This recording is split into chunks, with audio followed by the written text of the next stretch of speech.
التطبيق دوت والشرح دوت لأغراض تعليمية، فلازم نبقى فاهمين، وأنا غير مسؤول عن أي حد بيستخدم التطبيق دوت استخدام غير شرعي. أو عارف إن أول محاولة لتشفير الرسائل في التاريخ بترجع لعام 1900 قبل الميلاد، كانت على يد كاتب مصري قديم في قرية بني حسن. استخدم رموز هيروغليفية غير معتادة عشان يخفي المعنى الحقيقي لنص بيتكلم عن سيرة ذاتية لنبيل مصري. الفكرة من آلاف السنين وهي أنا عايز أبعت معلومة ومحدش يعرف أنا مين ولا ببعت إيه.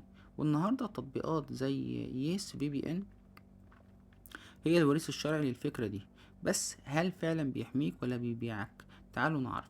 بص يا سيدي، التطبيق دوت في الظاهر بيقولك انا سوبر رايت في بي ان، يعني انا اللي هفتح لك المحجوب واسرع لك النت. وظيفته الحقيقيه انه بيعمل لك نفق مشفر لبياناتك عشان تتخطى الحجب الجغرافي، سواء عايز تفتح موقع مقفول في بلدك او تلعب لعبه سيرفراتها بعيده عن بلدك.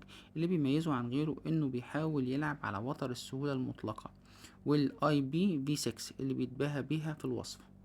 طبعا انت التطبيق دوت ممكن تستخدمه انك انت تفتح واي فاي من اي مكان وتغير الاي بي ادرس بتاعك عشان محدش يقدر يخترق تليفونك.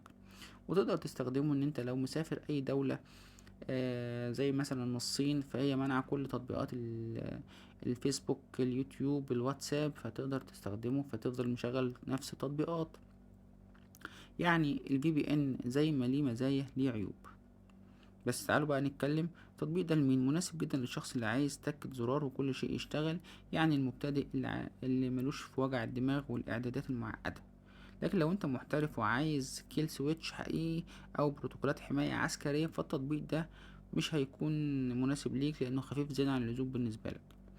نستخدمه ازاي؟ اول ما تنزله مش محتاج تسجل حساب، وهنا ميزة وعيب في نفس الوقت. هتدخل تلاقي واجهة بسيطة جدا، دايرة في النص وعليها علامة اكس او صح. قبل ما تدوس كونكت تدخل على قمة الشاشة واختار السيرفر يدويا، بلاش تسيب اوتو سيلكت عشان ساعات بيحدفك على سيرفرات بطيئة. اهم حاجة تعملها انك تروح لاعدادات البطارية في موبايلك وتعمل للتطبيق نو ريستريكشن عشان السيستم ما يقفلوش وانت شغال والنت يفصل فجأة، خصوصا لو انت بتلعب. طيب ايه المميزات اللي بتشدك؟ السرعة في الربط، ما بيقعدش ساعة يحمل. سيرفرات متنوعة، هتلاقي فرنسا أمريكا ألمانيا وحتى سنغافورة. نظام المكافآت فيه هو شير ريورد عشان تاخد ترافيك اكتر، وده فخ تسويقي هنشرحه كمان شوية. تخطي حجب الاي بي في 6، ودي تقنية لسه مش منتشرة في كل التطبيقات المجانية. الواجهة المريحة، مفيش فيه زحمة تخليك تتوه. بس استنى، فين العيوب؟ اكبر عيب هو الاعلانات. التطبيق عبارة عن اعلان وبينه وبين فواصل في بي ان. العيب التاني هو استهلاك البيانات. التطبيقات المجانية دي بتسحب بطارية بشكل ملحوظ لأنها بتفضل شغالة في الخلفية وبتبعت رسائل للسيرفر. كمان مفيش شفافية كاملة عن مين صاحب التطبيق، وده بيخليك تقلق على خصوصية بياناتك لو بتفتح حسابات بنكية.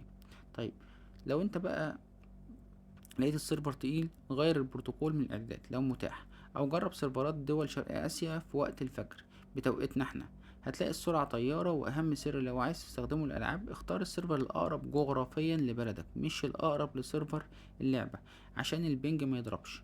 خد بالك من الفخاخ، التطبيق ده بيعتمد على الضغط النفسي بالإعلانات عشان تاخد سيرفر أسرع أو وقت أطول. لازم تتفرج على فيديو، دي مقايضة مش مجاني بالكامل. كمان في صلاحيات الموقع اللي بيطلبها ساعات وهي ملهاش لازمة تقنيا لعمل الفي بي ان، فارفضها فورا. إساءة الاستخدام، للأسف البعض بيستخدمه في إنشاء حسابات وهمية سبام، وده بيخلي السيرفرات تتحذر بسرعة ويتعب المستخدم المحترم اللي زيك. الخلاصة، لو عايز تتفرج على فيديو محجوب او تفتح موقع مقفول لدقايق، يس يستاهلوا بشدة. لو عايز خصوصية مطلقة وتصفح دائم، يبقى نو.